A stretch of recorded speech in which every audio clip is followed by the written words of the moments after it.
How we doing, people? I'm Ouano. I'm a filmmaker based in the Bay Area. In this episode of Unprofessionally Explained, I want to talk about this Sony 18-135mm lens. I am going to mention the fact that I actually tried to sell this or trade it in, and then I'll tell you why I've decided to keep it. For now.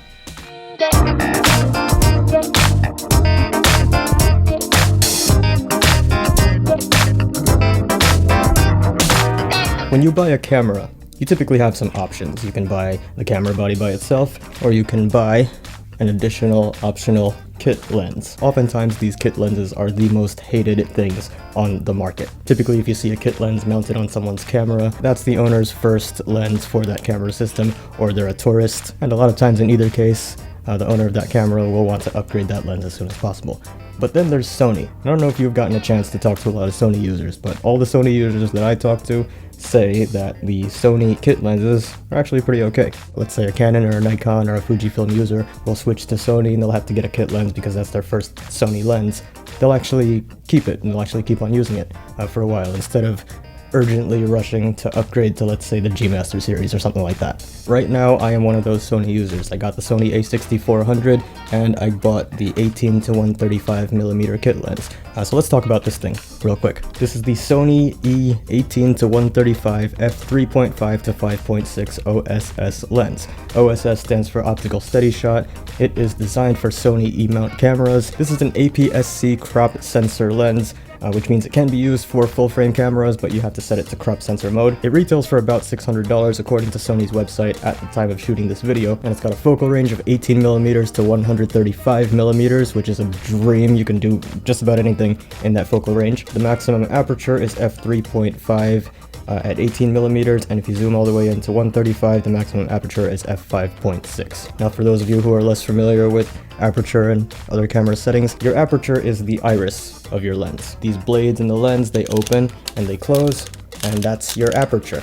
Aperture affects exposure, and it also affects depth of field, which is how much of your image in front of the lens is in focus. So a wide aperture like f1.8 will give you a shallow depth of field, and it's going to isolate your subject, and it is nice and bokeh-licious. f5.6 is not bokeh-licious. It does not isolate your subject that much, and it also limits your exposure. So f3.5 to f5.6, that's actually a very common range for kit lenses, and that's the primary reason why a lot of photo and video people want to ditch the kit lens as soon as possible. We like f1.8, we love 1.4, we like blurry backgrounds and blurry foregrounds, we like bokeh. f3.5 to 5.6 just doesn't do that. It doesn't provide a very blurry background, it doesn't really isolate your subject, and again, it severely limits your exposure. So the limitations on the aperture are actually the reason I've been planning to get rid of this. It's the reason I wasn't planning on keeping this for very long. So I went looking around for better lenses. Of course, I came across the Sony G Master series. Now, of course, these are also full-frame lenses, and they all cost over $2,000, with the 70 to 200 costing closer to $3,000. So I'm not quite at that point in my career just yet. Eventually I came across the 16 to 70mm f4 lens, and I thought, you know, f4 is better than f5.6. That's a full stop of light. 16mm is slightly wider than 18mm, which is nice, and according to Sony's website at the time of shooting this video, that lens retails for about $1,000, and I was also able to find some used examples on other websites for around the $600 price point. So for a couple of weeks I had my mind made up. I was going to sell this or trade this and get the 16 to 70 f4. So I posted a picture of this on Instagram and LinkedIn. I wasn't in any hurry to sell the lens because if I did, I would have to go buy another lens and I would be without a lens in the meantime. And I got some interest. I even made a couple of new photo and video friends on Instagram and LinkedIn, but none of them seemed to be in any hurry to fork over $300. That's what I was asking for. Anyway, I picked up a couple of gigs and I needed this lens, so I took this lens to work and I kept on using it, and I won't say I fell in love with it, but I certainly never hated it, and that pretty much confirmed the fact that I can get the job done with this lens. And then after thinking about this thing versus the 16 to 70mm, this was the mini analysis that I came up with. I would end up cutting my focal range in half, right? 18 to 135 versus 16 to 70, it would end up being a little less versatile than this. f4 is a full stop of light, brighter than f5.6, but still only one stop, and the depth of field and the blurriness and the bokeh-liciousness wasn't gonna be that much better than f5.6. On top of all that, I could end up spending another $300 to $400, and if I did that, I would have ended up with a used lens. This is brand new, I'm the first owner. Now if that mini analysis weren't enough, watch this.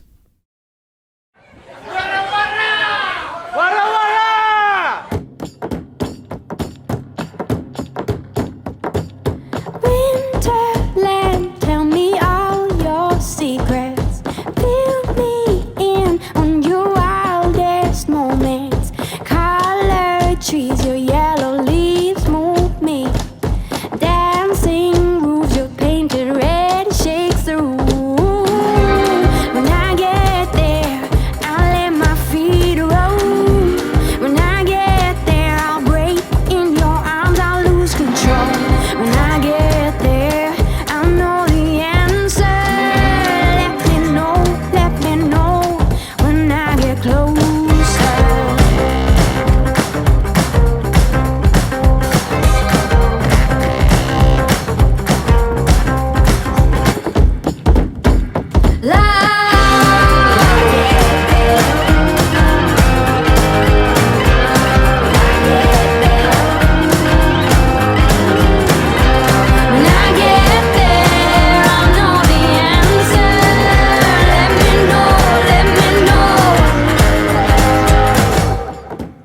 Yeah, that's right. All of this was really shot with the Sony kit lens. So for now, I will keep it.